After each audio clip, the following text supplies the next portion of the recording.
নব্বই দশকের শেষ ভাগ থেকে বাংলা সিনেমায় যে কয়েকজন নায়িকা দর্শকের মনে স্থান জায়গা করে নিয়েছিল, সুন্দরী মিস বাংলাদেশের স্বাতী তাদের অন্যতম।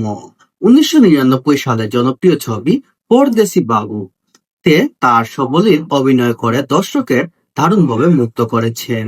এরপর কিংবদন্তি মান্নার বিপরীতে আব্বাজান 2001 সালে, বীর সৈনিক 2003 সালে ছবিতে অভিনয় করে নিজের অবস্থান করেন আরো শক্ত তিনি। বিশেষ করে আব্বাজান ছবির কালজয়ী গান ঈশ্বর আল্লাহ বিধাতা জানে আজও শ্রোতাদের হৃদয়ে গভীরভাবে জেগে আছে। এরপর 2003 সালে মুক্তিপ্রাপ্ত বড় মালিক ছবিতে নতুন প্রজন্মের সুদর্শন নায়ক শাকিব খানের বিপরীতে অভিনয় করে দর্শক জগতে আবারও জায়গা করে নিয়েছেন। এর বিপরীতে অভিনয় করে দর্শকের নজর কাড়েন। এই এই সুন্দরী অভিনেত্রীর এক ফিল্মে ধরা পড়েন বাংলা চলচ্চিত্রের দুই সুন্দর, একজন অভিনেতা ও একজন